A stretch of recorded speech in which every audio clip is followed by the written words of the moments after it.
Hello everyone and special welcome to new moms. आज का topic बहुत इम्पॉर्टेंट है न्यू मॉम्स के लिए। और आज हम डिस्कस करने वाले हैं डिफरेंट टाइप्स ऑफ डाइपर्स। अभी मैंने रिसेंटली कुछ मॉम्स जो न्यू मॉम्स बनी हैं उनसे सुन लिया है कि अभी भी वो डाउट में है वेदर टू यूज़ डाइपर्स और नॉट। और कभी कभी वो लोग कपड़ा भी यूज़ कर रहे हैं, they are using cloth, whether it's readymade और home made cloth. So I was amazed after listening to them. आज भी आप अगर डाइपर यूज़ नहीं कर रहे हैं, कपड़ा यूज़ कर रहे हैं, so number one, it is very inconvenient for you. Because अभी आपने बच्चा डिलीवर किया है, आपको स्टिचेस आए हुए होंगे, और रात को भी बच्चा कितनी बार उठता है उतनी बार आपको भी उठना है, स्टिचेस में आपको स्ट्रेन पड़ेगा।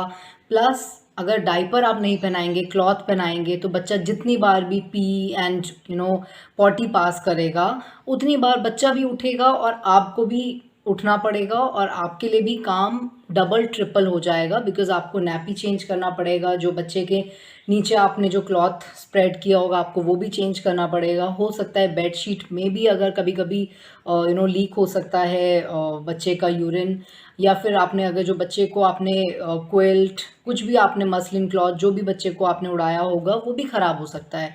तो बहुत सारी प्रॉब्लम्स हैं अगर आप कपड़ा यूज़ कर रहे हैं।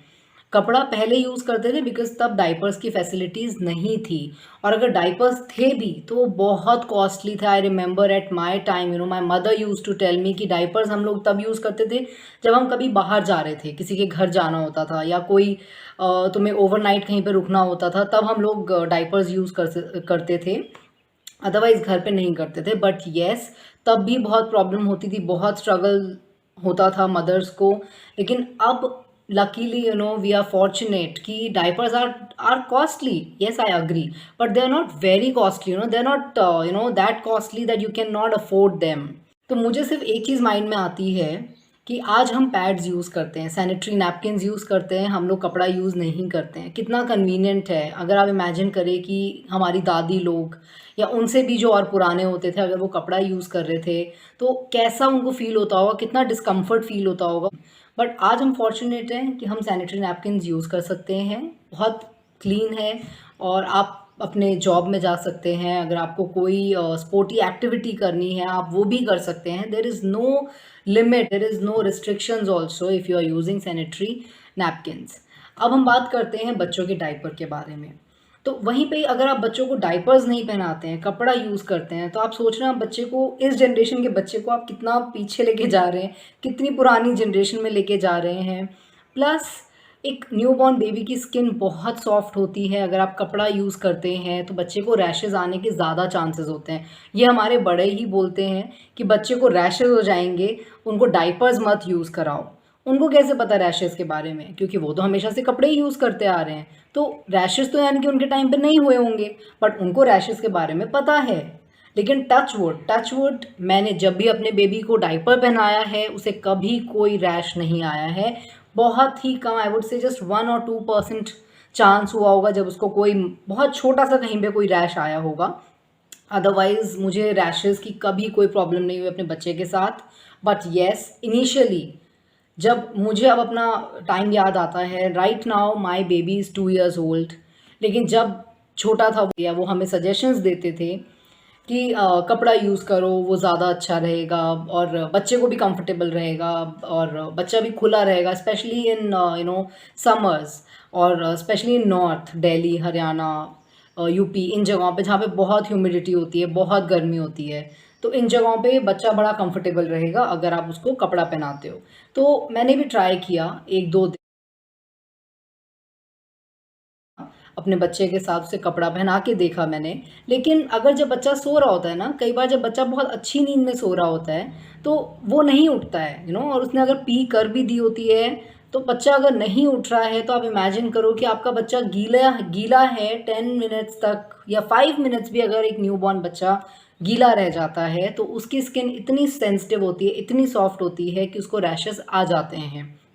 ये एक मेन रीज़न है रैशेज़ आने का।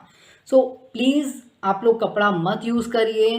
Specially with newborn babies. थोड़ा सा अपना बजट को आप बढ़ा के आप डाइपर्स यूज़ करिए, और डाइपर्स में भी डिफरेंट रेंजेस है और काफ़ी अच्छे ऑफर्स आते हैं। अगर आप diapers Amazon, first cry, Flipkart और एनी अदर वेबसाइट्स जो बच्चों के सामान रखते हैं, अगर आप वहाँ से परचेज़ करते हैं तो वो कभी कभी बहुत अच्छे ऑफर्स में भी आपको डाइपर्स मिल जाते हैं। तो आप इस तरह से प्लान करें। बच्चे का जब डाइपर ख़त्म होने का टाइम आ जाता है, मैं जैसे करती थी फॉर एग्जांपल, जब 10-12 डाइपर्स रह जाते थे तो मैं अपना नया स्टॉक पहले ही मंगवा लेती थी।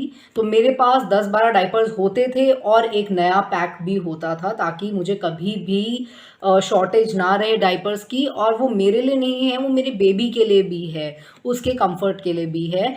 और मेरा बच्चा हमेशा बहुत अच्छे से सोया है। जितना नैप एक न्यूबॉर्न बेबी को लेना चाहिए, इवन टिल डेट बहुत अच्छी नैप लेता है वो, जितना उसको लेना चाहिए। कंटिन्यूस नैप होती है उसकी, बिना कोई डिस्टर्बेंस के होती है। तो अभी मैंने उसको बस डाइपर से डे डे टाइम पे मैंने उसका डाइपर वीन ऑफ कर दिया है। मैं सिर्फ अब डाइपर यूज़ करती हूँ नाइट टाइम पे। डे टाइम पे मैं अपने बच्चे के साथ डाइपर्स यूज़ नहीं करती हूँ। अब हम आगे बढ़ते हैं। मैं आपको कुछ डाइपर्स दिखाना चाहूँगी जो मैंने अपने बच्चे के साथ यूज़ करे हैं, और कुछ डाइपर्स हैं जो मैं यूज़ करती हूँ, और कुछ डाइपर्स हैं जो मैंने सिर्फ एक वीडियो बनाने के लिए, इस वीडियो के लिए यूज़ करा, क्योंकि मैं भी जानना चाहती हूँ कि ये डाइपर्स इफ़ेक्टिव है या नहीं है। तो मैं आज उनके बारे में भी आपको बताऊँगी कि वो कितने इफ़ेक्टिव रहे मेरे बेबी के साथ, और कितना कितना वो एब्जॉर्ब कर पा रहे थे, और कितने वो कॉस्ट इफ़ेक्टिव हैं।